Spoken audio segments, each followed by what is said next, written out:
Recibimos en A Tu Salud a Mario Secorun, cirujano plástico en Clínica Montpellier. ¿Qué tal, doctor Secorun? Bienvenido de nuevo. Muy bien, gracias, José Luis. Hoy para hablar de liposucción y del uso de la grasa para rellenos. ¿De qué estamos hablando, doctor? Pues estamos hablando de una cuestión que muchas veces hace años a los cirujanos nos preguntaban las pacientes en la consulta de ¿me podría quitar un poquito de grasa de aquí y ponérmela aquí en otro sitio, ¿no? Y que en aquella época decíamos, pues mire señora, es que esto todavía no se puede hacer, ¿no? Pues ha llegado el momento en que sí se puede hacer.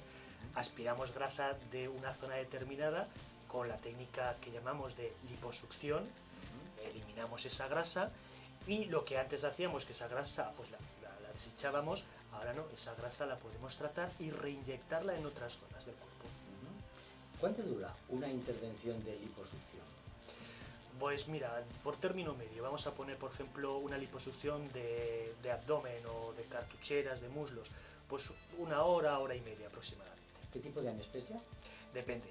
Si es, por ejemplo, liposucción de las piernas, es una anestesia que es epidural, es decir, la paciente está dormida solamente de cintura para abajo. Si es una liposucción ya del abdomen o de, por ejemplo, la zona de los brazos, pues quizá tuviéramos que hacer una anestesia general. ¿Cómo son las incisiones? Las incisiones son mínimas, de unos 3 milímetros aproximadamente, porque la liposucción utilizamos unas cánulas, que son unos tubos metálicos que aspiran la grasa, y solamente necesitamos una pequeña incisión para que la cánula entre bajo la piel y pueda aspirar la grasa.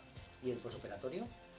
El posoperatorio, te voy a ser sincero, es de los más molestos que hay en cirugía estética. Sí, porque a mí no me gusta decir las cosas que no son. Entonces, de todas las operaciones que hay en estética, la más molesta en el posoperatorio es la liposucción.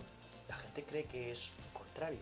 Y sin embargo, una de las operaciones que menos duele es la rinoplastia, la operación de la nariz. Y sin embargo, la mayoría de las personas piensan que la nariz va, exacto, que es la que más, pues es al revés. Hablamos de liposucción, pero hablamos también del lipofilling, ¿no? Del relleno. Del relleno con la grasa del paciente. De momento con la grasa del paciente. No se puede hacer con la grasa de la amiga de la paciente, que a veces... Tiene que ser con la propia. Con la propia grasa de la paciente. Y entonces, esa grasa, ¿cuál es la ventaja de utilizar la propia grasa de la paciente? Pues porque es su propio tejido. No va a producir ningún tipo de rechazo, no va a producir ninguna incompatibilidad ni nada, y lo podemos utilizar pues desde, por ejemplo, para rellenar la cara en personas que han sufrido un adelgazamiento o que con el paso de la edad, pues aquella zona se ha quedado ya, digamos, más flácida y más descolgada y necesita volumen, sobre todo a nivel de las mejillas, hasta, por ejemplo, podemos realizar un aumento de labios, un aumento de pecho con la grasa propia del paciente o un aumento de glúteos. ¿Cómo es el lipofilling de labios? El lipofilling de labios es muy sencillo porque hay que extraer una pequeña cantidad de grasa a la paciente, pues normalmente se puede sacar del abdomen, aunque a mí me gusta sacarlo de la cara interna de las rodillas, porque es una grasa más fina y eso se hace con anestesia local. Y esa grasa, una vez que la preparamos, la inyectamos en el labio, poniendo anestesia local en el labio, y una vez que terminamos la paciente se puede marchar a casa. ¿A quién está recomendado? El lipofilling, dices. El lipofilling está recomendado, primero, para todas las personas que quieren un aumento de volumen en una zona de su cuerpo, preferentemente sea la cara, el pecho o el glúteo, y que quieren ese aumento que sea, primero, sin utilizar ningún producto extraño, ajeno a su cuerpo, es decir, de la forma más natural.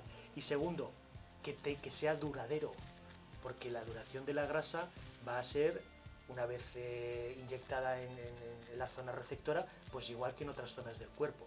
Se reabsorberá un porcentaje más o menos de un 15, un 20%, pero la grasa que queda, la grasa que prende, esa grasa permanece allí ya de por vida. O sea, los efectos, tanto en mejillas como glúteos, como pecho, queda ahí de por vida. Es duradero. Sí. ¿Hay contraindicaciones?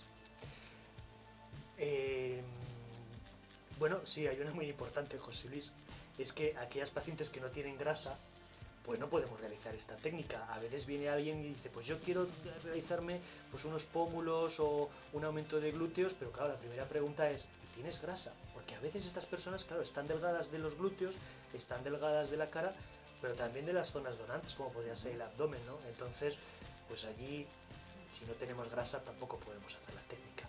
¿Qué ventajas tiene el lipofilling frente a rellenos comerciales? La ventaja es, primero, la total biocompatibilidad, es la propia grasa de la paciente, no hay que hacer pruebas de alergia ni ningún otro tipo de analíticas, y la duración, que es una duración permanente. De la misma forma que esa grasa que a veces se acumula en las cartucheras, muchas personas no consiguen eliminarlas de ninguna manera, pues esa grasa inyectada en la zona de los pómulos tampoco, pues también va a ser persistente y va a permanecer ahí pues muchos años. ¿En las manos de un cirujano el lipofilling es un arte? Sí, yo creo que sí. Es importante calcular bien los volúmenes, obedecer siempre y cumplir siempre dos normas básicas, que son la norma de la proporción y de la simetría. Si esto se cumple, el resultado siempre va a ser muy bueno, muy positivo. Pues muchísimas gracias, Mario Secorul, por hablarnos de la liposucción, el lipofilling. Volvemos a tu salud.